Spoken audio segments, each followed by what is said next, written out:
Welcome back to the Leadership Launchpad Project. I'm Rob Kalwarowski down in Costa Rica, and today I'm flying solo on the hosting side, but of course, we have a special guest with us. We have Ed Bryant, the CEO of Sampford Advisors, one of Canada's Globe and Mail top fastest growing companies in the country, as well as Canada's #1 mid-market tech M&A advisor. Now, Ed, first of all, thanks for joining us, and how are you? Thanks for having me. Yeah, I'm doing great, and I'm jealous of your background in Costa Rica. So, Yeah, thanks for joining the show, and of course, we'd love to get our audience to get to know you a little bit. Can you tell us a little bit about yourself? sure. Yeah. So, I grew up in the UK, hence the funny accent. And graduated. I was lucky enough to graduate in the late '90s, so 1996, and that was when the first real tech boom was happening. I went and joined Morgan Stanley's investment banking group, actually in Hong Kong of all places, and did a lot of tech media telecom transactions there as an analyst, like getting a ton of responsibility as a really young, fresh, inexperienced kid. Moved from there to Singapore, joined Deutsche Bank doing the same thing. Deutsche Bank said, did I want to go to New York? And I was like, absolutely. So moved to New York. The problem with arriving in New York when I did is it was like 3 days before September 11th, 2001. And so a bad time for New York, but also a bad time for investment banking. Like the next few years were pretty rough, especially with the focus on around tech and telecom. So but lived in New York for 12 years. Had a couple of young kids in New York, didn't really see them that much. So decided to move to Ottawa, of all places, was actually headhunted to become VP of M&A, VP of Mergers and Acquisitions for a technology company that had been bought by US private equity. And so that was my first non-banking experience. It was really fun to be on the corporate side. I quickly got promoted to CFO, and at that point, I'm not a really very good CFO. CFO for me is a bit too repetitive, and I'm a bit of a deal junkie.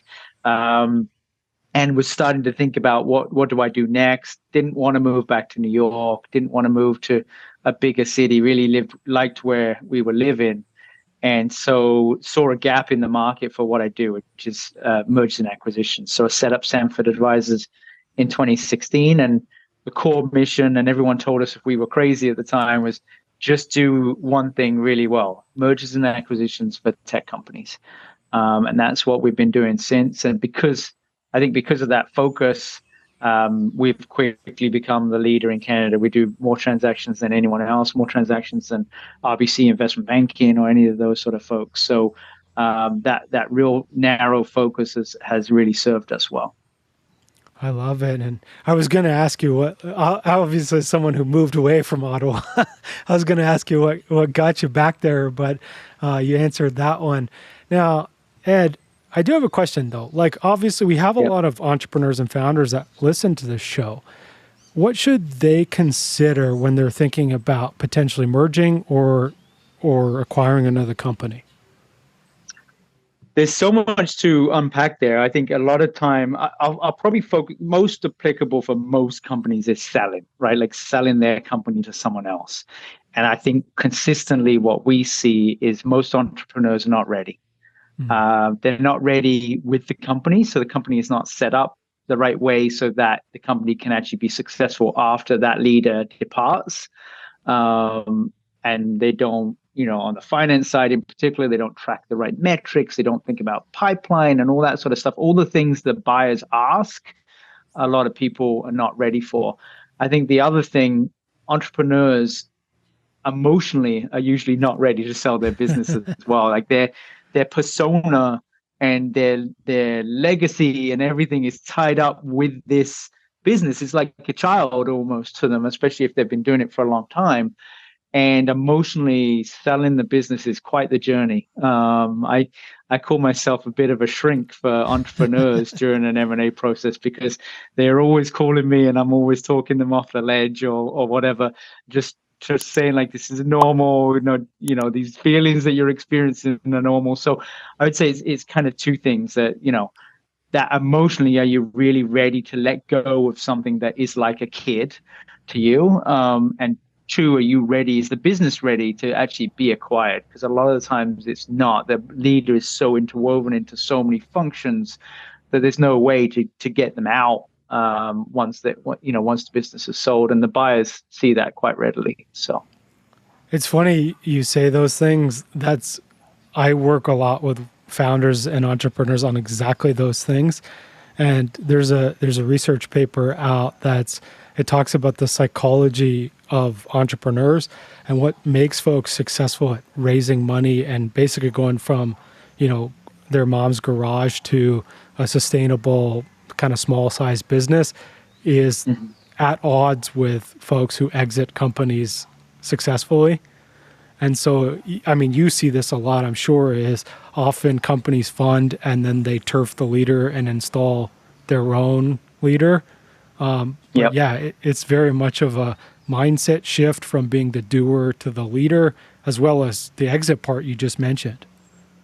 Yeah, 100%. I think that's a big, especially on the raising capital side of things. What gets you from 0 to X doesn't necessarily get you from X to 100 million of revenue or whatever it is that the investors want. And so the leader kind of either has to grow and think differently with those sort of events, or someone else has to come in and replace them that can take them to the next level. And I definitely see that a lot, like an inability to let go of some of the things that got you to where you are in order to embrace the things that are going to get you to that next milestone. And there's definitely leaders out there that I see a lot that are kind of startup leaders, and they know, for a software business, we're in tech.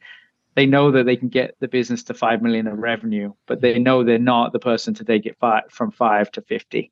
And it's just not in their DNA, and it's not something they enjoy. So, but yeah, that's a big thing is mindset and ability to kind of personally grow as well. So I love that. And Ed, I suppose, of course, your company's growing. How have you navigated that over your journey? it's been a challenge. I mean, I think we started.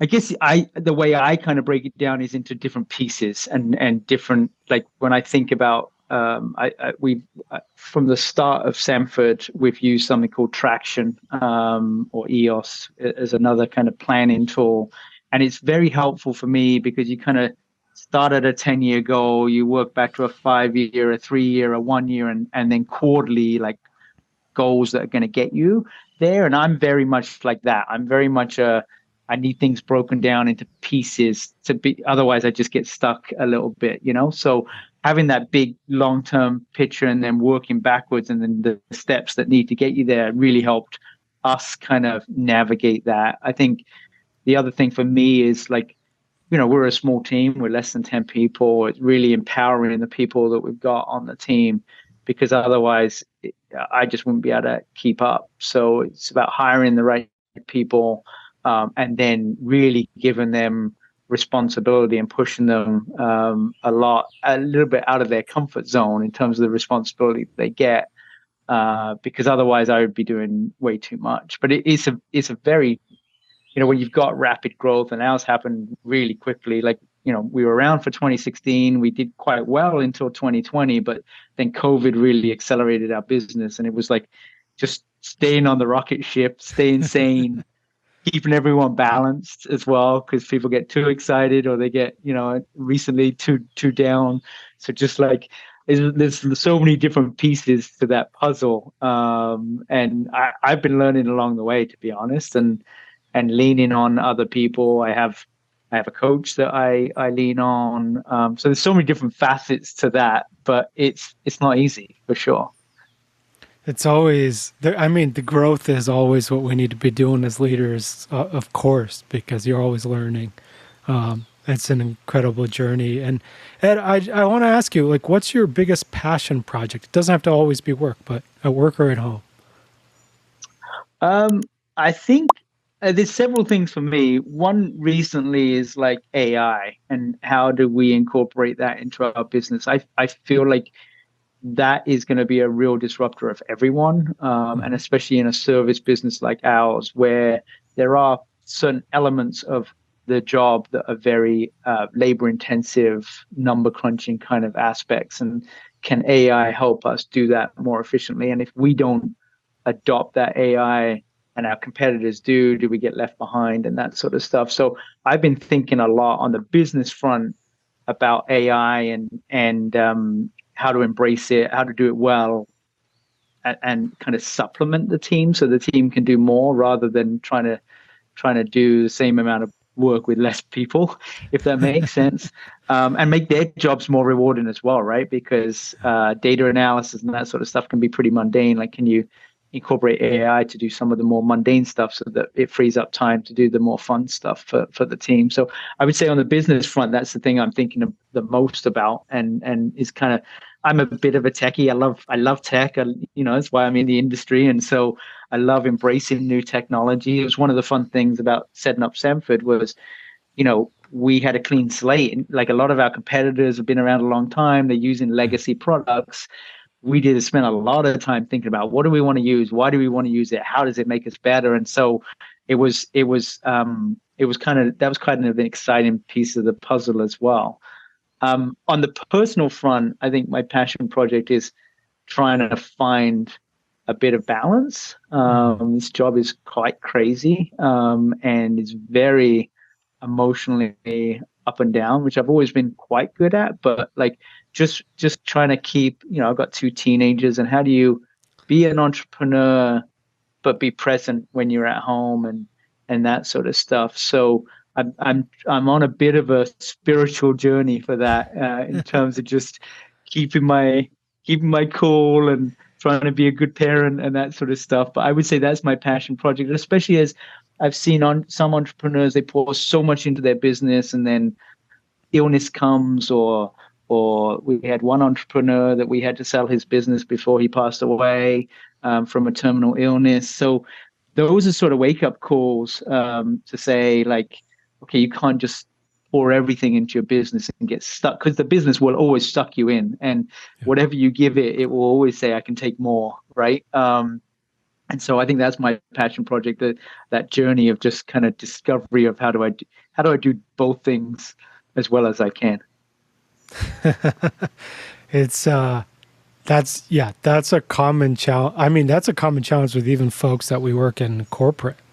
Like, some of them are working, 12, 14-hour days, doing, like, trying to get promoted, all these things. So work can be endless, as you mentioned. So it's definitely about developing those healthy habits. I mean, obviously we always talk about it I always talk about boundaries as like an 80-20 rule. We can talk more about this offline, but when I think about boundaries, I think about it like, when I set one, I have an 80% one, and then I have 100% one. And so the 80% is like, I'll take lunch at noon, and then it's like the 100% one is basically like, I need to have lunch, at least one day a week or something like that, right? So you have two levels. But yeah, we can talk more about that offline. Now, I mean, I think one thing that I've done, that's just another point on that, that's really helpful. Me and my wife say, like, the last couple of years, we've kind of said, come from a place of yes. So when friends always ask you, a friend like a year ago, last summer, said, we're going to go see Ed Sheeran in Toronto, and I've got 2 spare tickets. Do you want to come? And ordinarily I'd say, well, I don't really listen to Ed Sheeran, so no. And we've had this mentality of say yes. So we're like, yeah, sure. So we went and we had a great time. I got a friend that invited us to Portugal for a biking holiday, me and my wife. My wife doesn't really bike. And we said yes, because when do you get those opportunities? And I think too many entrepreneurs, especially on the personal front, don't say yes enough to those opportunities that kind of present themselves. And you can always work around them. You can always figure out a way to take that week off or take that weekend off or whatever. But too often you kind of say no. And it's really been a refreshing thing, because if you change that mentality, it really forces you, I think, to take a little bit more of a perspective of balance and everything, because there's so many opportunities that are presented to you, and if you say yes to all of them, it forces you to kind of work a little bit less and focus on yourself and your family a little bit more. So, And yeah, it's a great way. I mean, you get lots of fun out of it too. So it's totally a great idea. And don't worry, I've had some talks with folks who are going to AI clone people. So you can yeah, just clone yeah, yourself, and then that would be helpful. yeah, that's right. Now, Ed, I'd love to ask you, like, of course you're plugged into so many founders, so many companies, like your company is incredibly successful. Like, what advice would you give to our listeners out there about how they can succeed in 2024 and beyond? Yeah, that's a good question. I think it goes back to this AI stuff. I think everyone's talking about AI.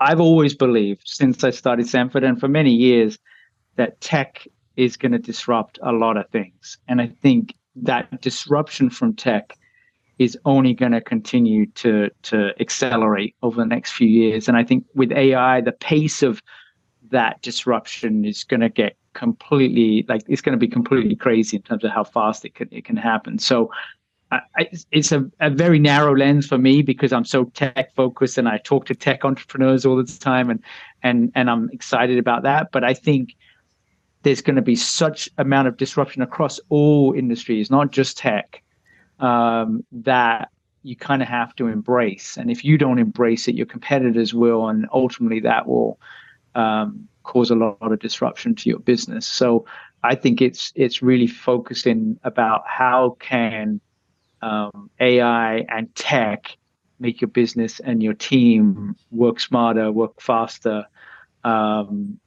more efficiently, whatever it is.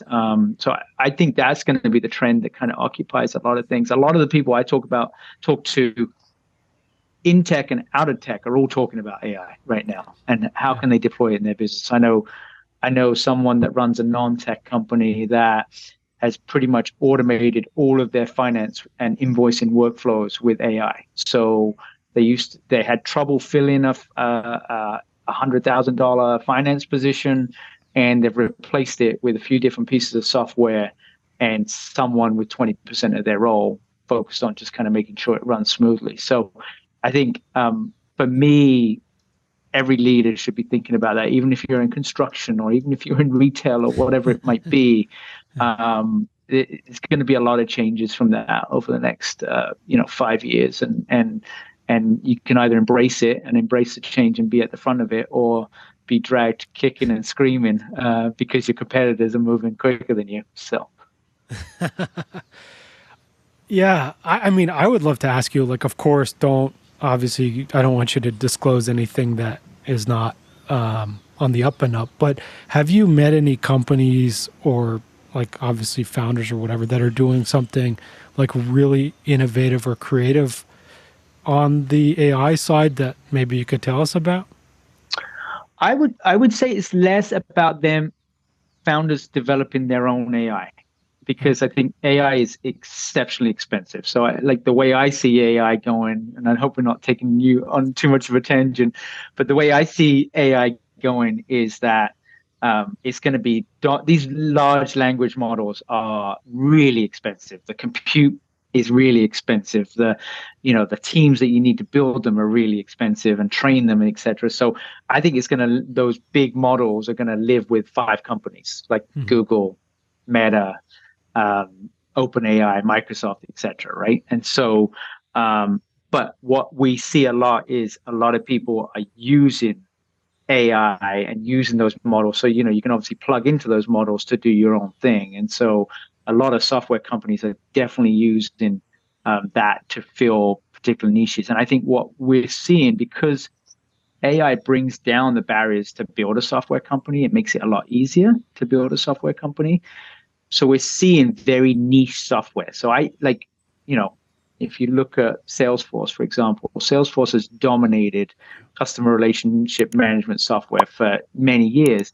But if it's very easy to make a piece of software that is just for leadership development consultants or for investment bankers or private equity or retail or whatever, you're as in that industry, you're going to buy that piece of product because it's tailored to what your problems are more than you're going to try to tailor Salesforce to fix the problem. So what I see is a real proliferation of really hyper-focused vertical software that is very specific to what we do, and really kind of takes us to the next level. So we're seeing a lot more entrepreneurs solving problems that before you would say, oh, that's a bit small of a niche or whatever to focus on.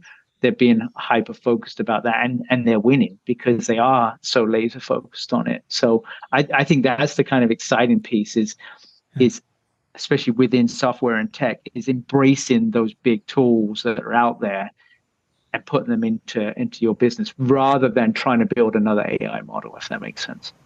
Amazing. I love that answer, and it teaches me more too. That's what we're all about here.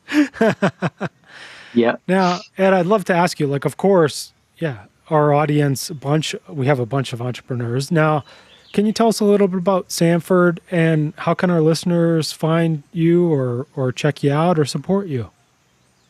Yeah, I think especially the Canadian listeners, the Canadian tech ecosystem is very small, right? So if you know someone that you think should talk to us, no matter how early it is, we always take the call. Like even if it's a 2-person startup, someone on my team will talk to them and we'll try to give free advice where we can. Like not every prospect or client is a good client for us, right? So they have to be a certain size. So, but we give a lot of free advice. And so, yeah, if you know of anyone in your network that you think could benefit from talking to someone like us, we're more than happy to do that. And that's not just around M&A. Like if they're thinking of raising capital, we don't advise on raising capital, but we can give a lot of advice around how to do that, all for free. So it's part of our just approach to everything is like we want to be viewed as good corporate citizens, a good part of the ecosystem, and we've got a lot of knowledge and proprietary information that we have, and we want to help people out even if they aren't prospective clients for us. So they can send us that way, and then we're very active on LinkedIn with a lot of content and stuff. So definitely look us up there.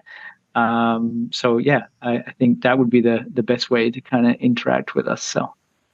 Amazing. Yeah, thank you. And of course, we've dropped sampfordadvisors.com. That's the website. The LinkedIn for Sampford Advisors, as well as Ed's LinkedIn, is in the podcast notes as well. So you're welcome to connect with him here. And Ed, we got to finish off with our favorite question here on the Leadership Launchpad is, what do you want your legacy to be? This is actually a really good question because a couple of years I was in a peer group a couple of years ago, and we had to write our own eulogy. Yeah. And I was stuck. And most of the people in the group, we just looked in like, what would people actually say about us after we've passed away? And so it was a real tool to kind of get us thinking about like, are we on the right path? Are we doing the things that we want to be remembered for and that sort of stuff? And I think I interact with a lot of business owners, and legacy always comes down to the business. And I think that's it's kind of a shame. It's not a way that as I've spent a lot of time reflecting on this, how I want to be remembered is like Sampford and like that. So it's more about like my kids, my family, my friends. Like, did they feel loved by me? Was there a positive influence on their lives? And I know it sounds super cheesy, but I believe that. Like, I think that's all we really have is the people that interacted with you. What do they think about those interactions with you after you passed away? I think that's ultimately the only legacy. With a business, and I said this to an entrepreneur recently, if you get acquired by another business, no matter what, it's going to disappear after a certain amount of time. The brand, etc., it just gets consumed by the acquirer. only someone like Steve Jobs can say he's really got real legacy through his business, right? Through Apple. But I think other than that, most people business is not legacy, and I don't think it should be confused with legacy. So it should be more of a personal goal. But the eulogy exercise was an eye-opening one for me in terms of just getting me to think about this sort of stuff. It's funny you say that. It's one of our exercises in the Legacy League that we give to folks is a similar thing like that. Is I think it's writing a letter to your. I think it's either the same one or writing a letter to yourself. But yeah, it's a great exercise to bring those thoughts forward and really because it's something that not a lot of folks think about. And you're right. It's our legacy. If our legacy is our business, we may be tying our identity a lot to our success in business, and that sets us up for a lot of internal problems later in life. Sure. Yeah. And that business might not survive that founder for more than, like once they've gone, it might not be around 5 years afterwards, right? Or it definitely won't be in that form. So it's very, very hard to tie your legacy to a business, for sure. Amazing. Ed, it's been such a pleasure to have you on the show. As always, folks, if you want to connect with Ed, we've dropped his LinkedIn in the podcast notes. You can also check out sampfordadvisors.com. And then for all things leadership development, executive coaching, and more, head on over to elitehighperformance.com, all over there. And the last thing I want to leave folks with is exactly what we've talked about through this whole interview, right? It's leaders being open to growth and diving into these new technologies and being at the forefront. And it's also this element of growth mindset and change, because we can't be stagnant as leaders if we want to remain being successful or even growing. And so, folks, get that growth mindset rolling. Ed, it's been such a pleasure to have you on. Thank you so much for joining us. Thanks, Rob. I appreciate the time today. Thank you. And everyone, thank you so much for listening. And we'll see you all next week.